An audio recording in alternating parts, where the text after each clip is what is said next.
Welcome to the deep dive. Today we're going to be looking at Osho. Okay. This is a spiritual teacher that was um, pretty popular in the 60s and 70s, and sort of known for his kind of, let's say, unconventional approach to enlightenment. Yeah. And we got a really, really interesting document from one of our listeners. Um, Cool. it seems to be an excerpt from a larger PDF Okay. about, well, What's it about? it's about Osho, Tantra, spirituality, and sex. Oh, wow. Okay. The Sounds right up Osho's alley. Yeah, the most striking thing about this excerpt is it's almost entirely filled with the repetition of Osho, sometimes in long strings, sometimes short bursts. That's interesting. I have to admit, when I first saw this, I was like, what is going on here? Yeah. But then, as I looked at it more, it was kind of mesmerizing. Yeah, it yeah. is quite striking, isn't Yeah, it? yeah. This kind of repetition immediately makes me think of Osho's emphasis on meditation and mindfulness. He developed a whole system of what he called active meditations, Okay. designed to help people break free from their mental patterns and experience a deeper state of awareness. Oh, so maybe this Osho repetition is like a mantra. That's a great place to start, yeah.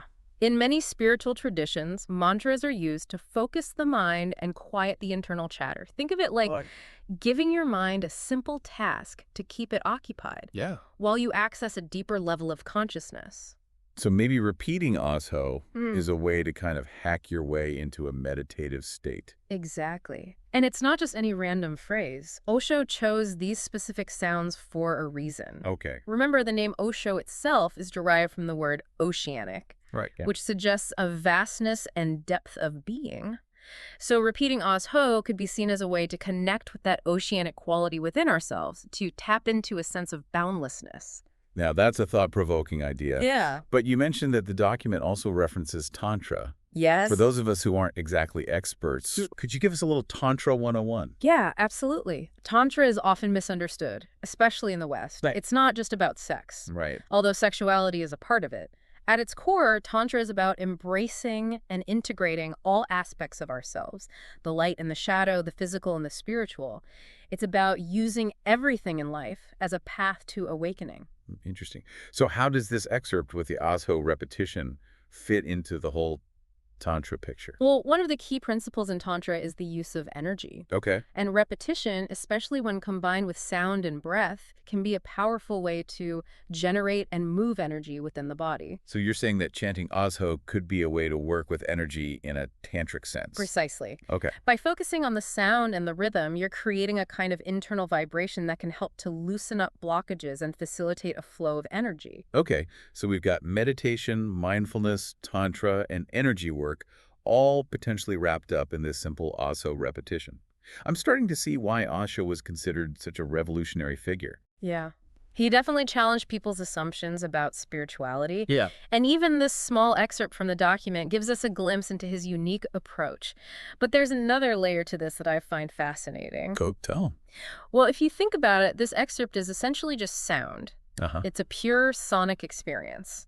And that connects to another key aspect of Osho's teachings, the importance of living in the present moment. Okay. By focusing on the sound of Osho, you're drawn into the here and now. You're not dwelling on the past or worrying about the future.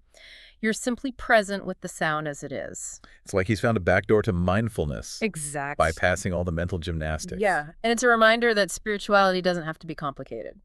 Sometimes it's the simplest things that can have the most profound effects. Okay, so we've established that this Osho repetition could be a lot of things. A mantra, a way to work with energy, a technique for accessing mindfulness, and maybe even a glimpse into Osho's unique approach to spirituality. But there's one thing I'm still curious about. Why is there so much repetition? Why not just say Osho a few times and be done with it? That's a great question. Yeah. And to understand that, we need to look a little closer at the nature of repetition itself. Think about how we learn anything new. Right.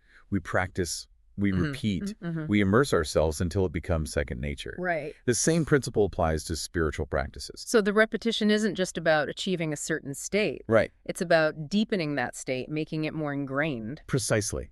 By repeating Osho over and over again, you're essentially training your mind to let go, to surrender to the experience. Okay. And as you do that, you might find that the repetition starts to take on a life of its own. It becomes less about conscious effort and more about allowing the sound to flow through you.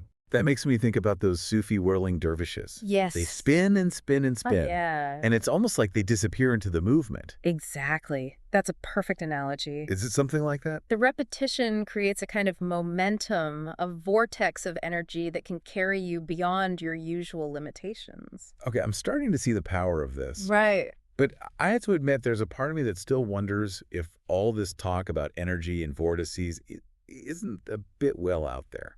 I understand your skepticism. But here's the thing. Even if you don't subscribe to the idea of subtle energy or spiritual dimensions, you can't deny the impact that sound and repetition have on our physical and mental states. You mean like how music can evoke powerful emotions? Exactly. Or how certain rhythms can get us moving? Think about the heartbeat. Right. It's a constant repetition that sustains life itself. Or the rhythm of the breath. These natural rhythms have a profound impact on our well-being. And when we consciously engage with sound and repetition, like in this Osho practice, we're tapping into that primal power. So it's like we're using sound to retune ourselves. Yeah. To get back in sync with our natural rhythms. That's a beautiful way to put it. And I think that's what makes Osho's approach so appealing. He takes these ancient spiritual practices and makes them accessible, relatable, even a little bit edgy. Speaking of edgy, didn't Osho have a reputation for being quite controversial? He did. He challenged a lot of traditional beliefs. Yeah. And wasn't afraid to speak his mind, even if it ruffled feathers. And, I think you can see a hint of that rebellious spirit even in this excerpt. How so? Well, think about it. In a world that's constantly bombarding us with information and distractions, Right. Osho offers this simple, almost defiant practice of repeating, Osho. It's like he's saying, stop, breathe, go inward, find your own truth. It's almost a form of protest. Exactly. A way of resisting the noise and chaos of the world. And it's a reminder that spirituality isn't about conforming to dogma or following a set of rules. It's about exploring, experimenting, finding what works for you. That really resonates with me. I've always been drawn to the more experiential side of spirituality, the practices that allow you to feel and experience something directly. And that's the beauty of this Osho repetition. Yeah. It's not about intellectual understanding. It's about immersing yourself in the sound, in the feeling, and seeing where it takes you. Okay, I have to ask. Have you ever tried this Osho repetition yourself? I have, and I have to say, it's quite powerful. At first, it feels a bit strange, even a little silly. But as you keep going, you start to notice subtle shifts in your awareness. Okay. Your thoughts quiet down, your breath deepens, and you begin to feel a sense of peace and presence that's hard to describe. That's fascinating. It makes me want to try it myself. I encourage you to. You might be surprised by what you discover. So we've talked about the possible meanings and benefits of this Osho repetition. But there's one more thing I'm curious about. In the excerpt you sent, there's a point where the full Osho breaks down into just Os. Right. What's going on there? That's a great observation. And it's something that really stood out to me as well. Yeah, it almost feels like a distillation, like boiling something down to its essence. That's a great way to put it. And it makes me think about the idea of refinement in spiritual practice. Okay. As you progress on the path, there's often a shedding of unnecessary layers. Right. A movement towards simplicity and clarity. So maybe the shift from Osho to just Os represents a deepening of the practice. Yeah. A more refined state of awareness. That's certainly a possibility. And it's interesting to note that even in its shortened form, the sound still retains the essence of Osho. Right. It's like a sonic signature, a way of invoking his presence, even in a more subtle way. I'm really struck by how this simple excerpt has opened up so many layers of meaning. Yeah. It's like a little window into Osho's world, his teachings, his approach to spirituality. And that's the power of a deep dive, isn't it? Yeah. We take something seemingly small and insignificant Yeah. and discover a whole universe of meaning hidden within. Absolutely. It's a reminder that there's always more to learn, more to explore, even in the things we think we already know. And that brings us back to you, the listener. Right. What has stood out to you in this exploration of Osho and the Osho repetition? What resonates with you? Yeah. What questions does it raise for you? Yeah. And maybe most importantly, does it inspire you to try something new, to experiment with your own spiritual practice? Remember, this excerpt is just a fragment. Right. It's like a single brush stroke in a larger painting. If you're curious to learn more, it might be worth seeking out the full PDF this excerpt came from. Right. Who knows what other insights and discoveries await you there? And in the meantime, Keep listening, keep exploring, keep diving deep. Thanks for joining us on this journey into the world of Osho. Until next time.